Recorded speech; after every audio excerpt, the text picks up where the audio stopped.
kita kenapa sholat begitu asik. Yaitu tadi kita diajari analogi. Analogi itu ya kias. Jika kita bisa asik ngomong sama orang yang kita cintai, bisa orang tua, bisa anak, bisa cucu, itu rasanya mengakhiri itu nggak bisa. Karena bawaannya asik.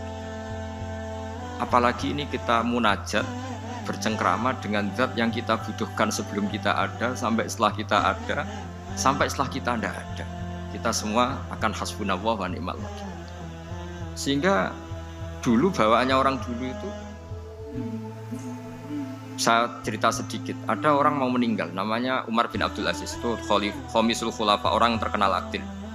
Ketika mau meninggal, senangnya bukan main. Ditanya, kenapa engkau senang? Memangnya kalau saya mati mau kemana? Ketika saya hidup dengan segala nikmat itu ya karena Allah Ta'ala. Saya nanti mati ke zat yang sama, dikelola oleh zat yang sama, yaitu Ar-Rahman Rahim. Dulu saya disayangi Allah, paling selamati juga disayangi Allah. Karena yang jadi Tuhan selamati, Tuhan yang sama ketika di dunia, yaitu Rahman Rahim.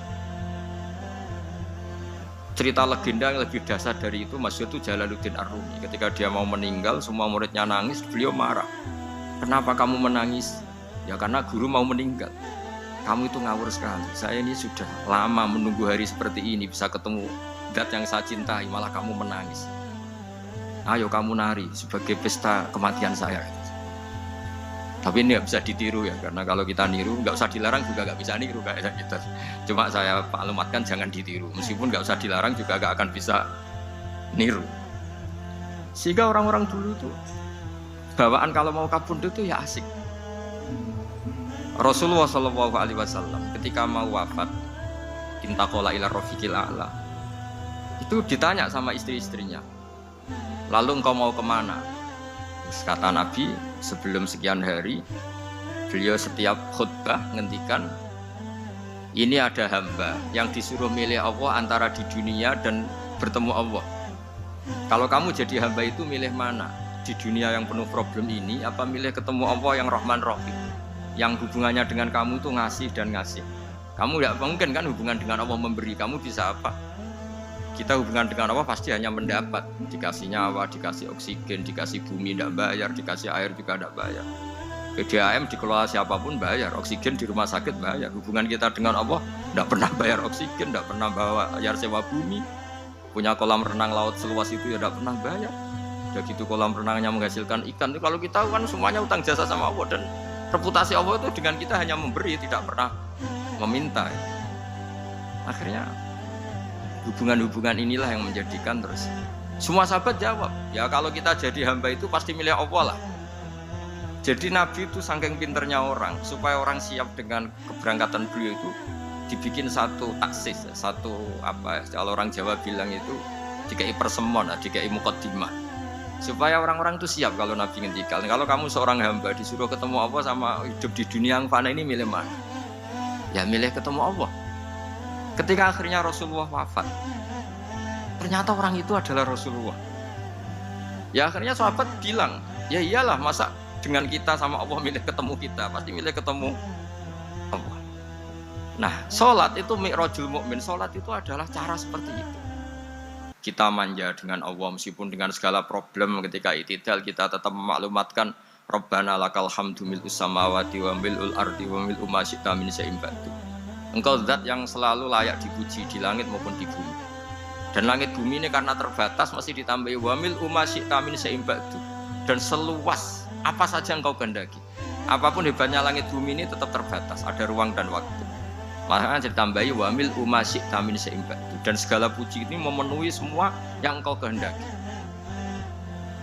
Saya berkali-kali bilang kalau hubungan dengan Allah nyaman, caranya gitu. Kalau kita sakit, bayar oksigen. Kalau kita butuh air, bayar PDAM. Allah itu tidak pernah nyuruh kita bayar. Apa saja hubungan dengan Allah. Nah, sholat itu maklumat bahwa kita apapun problemnya, alhamdulillah rabbil alamin. Kita maklumatkan terus bahwa kita bersyukur. Lalu kita Rabbana lakal hamdu. Makanya saya sering kalau disuruh Gus doain supaya pandemi cepat berlalu. Saya ini kan kalau kiai ya, kiai itu tidak apa ya. Saya pernah di Jogja pas gempa. Ya orang-orang ya susah. Saya ini caranya susah saja sampai tidak tahu, karena bukan karena sombong ya, karena ya mau apa itu. Memang nggak bisa apa-apa kan, kita manusia. Jadi saya mohon sholat ini jadi media yang luar biasa. Jadi di antara makalah Imam Syafi'i paling terkenal itu fasihan idama kana fi dzikri rabbih wa fi ma siwahu kana fin nasi ajama. Orang baik itu orang yang fasih. Fasih itu lantang dan cerdas dan vulgar dan nyaman ketika ngomong tentang Allah.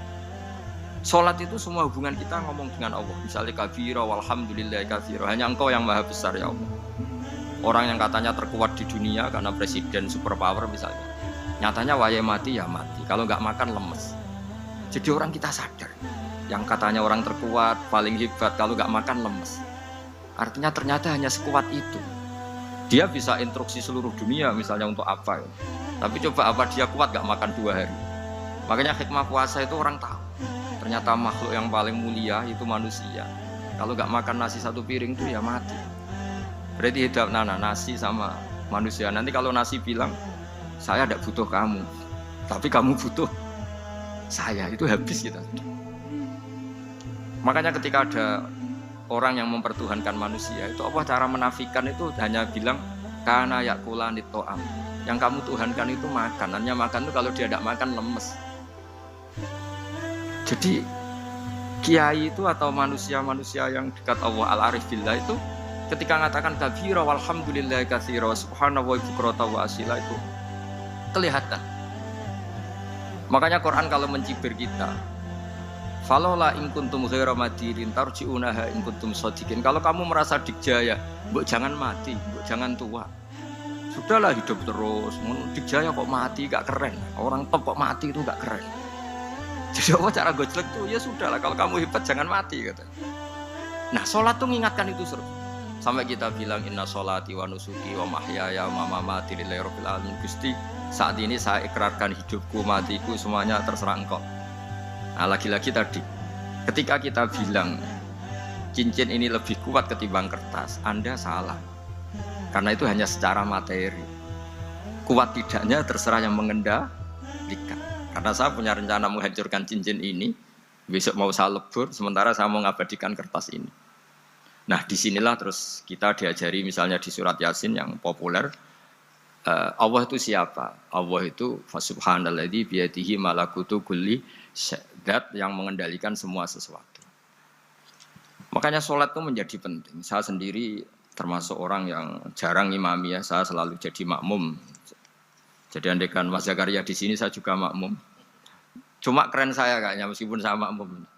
Karena saya kalau makmum itu bisa ingat Allah terus. Kalau imam itu enggak jaga image.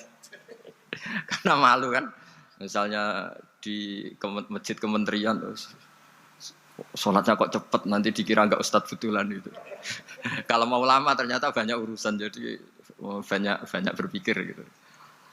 Tapi alhamdulillah ini barokahnya ngaji terus apa ya? Ya hasilnya mi'raj itu ya sholat itu. Sholat ini spesial karena tadi saya bayangkan itu di surga enggak ada sholat itu ya terus wopo itu enggak asik kan. Itu kalau Imam Ghazali itu membarter kita itu begini. Kalau kamu bangga di kasrotin nisa, pasangan kamu banyak, itu ayam lebih kuat ketimbang Anda karena 1 hari 1 jam bisa berapa kali. Kalau Anda bangga bisa makan, itu kerbau itu makannya lebih banyak. Nah, kalau Anda bangga atas pengaruh itu tawon itu, ratu tawon itu pengaruhnya lebih besar ketimbang Anda. Dia diam di rumah tapi anak buahnya loyalnya kayak gitu. Artinya kalau manusia bangga itu apa? Ya dengan sholat tadi. Ini karena satu ibadah yang enggak tertandingi oleh makhluk yang lain. Apalagi dalam sholat itu ada semua gerakan yang mewakili semua ibadahnya malaikat. Malaikat itu ada yang ibadahnya berdiri terus. Ada yang rukuk terus, ada yang sujud terus. Dan sholat itu mewakili semua itu.